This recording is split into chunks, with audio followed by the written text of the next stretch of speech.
Mga kapuso, sakali pong makagat o makalmot ng hayop, may mga ospital kung saan libre ang pagpapabakuna kontra rabies. At ang PhilHealth may animal bite treatment package din. Yan at kung ano dapat gawin sa mga tao at hayop na meron ito sa pagtutok ni Von Aquino. Isang batang 2 taong gulang ang dinala sa San Lazaro Hospital dahil nakagat ng aso sa mukha, dibdib at batok. Ayon sa ina ng bata, alaga nila ang nakakagat sa biktima kagabi.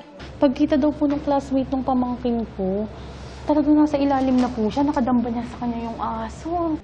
Alagang aso rin na nakakagat sa daliri ng senior citizen na si Virginia Presnilio noong Biyernes.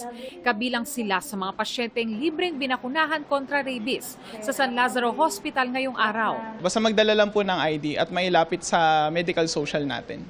Ayon sa pamunuan ng San Lazaro Hospital, mayroon naman sila mga available na anti-rabies vaccines para sa buong taon na tinatayang nasa 100,000 vials. Pero sakaling maubusan, nakahingi naman daw sila ng tulong sa Department of Health para sa dagdag na bakuna. Libre rin ang rabies vaccination sa RITM Muntinlupa at Amang Rodriguez Hospital sa Marikina. Maaari ring mag-inquire sa mga LGU para sa mga libreng bakuna kontra rabies. Ang PhilHealth naman may animal bite treatment package na 5,850 pesos. Sakop nito ang mga bakuna sa rabies at tetanus at local wound care.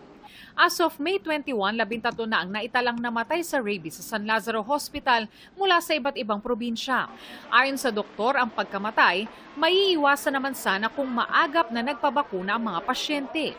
Dapat din anyang kumpletuhin ang 3 dose ng bakuna, makagat o makalmot man ang hayop. Pagka ganun po kasi kulang, so hindi po makakaproduce ng antibody ang katawan na sufficient para makakontra sa rabies. Obserbahan din daw ang hayop na kumagat o kumalmot sa pasyente. Kung mamatay ito sa loob ng 2 linggo, mataas ang tsansa na may rabies ito. Kabilang sa sintomas ng rabies ang lagnat, sakit ng ulo at kapag umabot na ang rabies virus sa utak, takot sa tubig at hangin. Usually, within 3 weeks to 3 months po ang incubation ng rabies o yung pagkakaroon ng sintomas. Pagka po kasi takot na po sa tubig at hangin ang pasyente, ibig sabihin po namamagana po yung utak ng pasyente dahil sa rabies. Depende rin daw sa parte ng katawan na nakagat ng hayop ang bilis ng pagkalat ng rabies.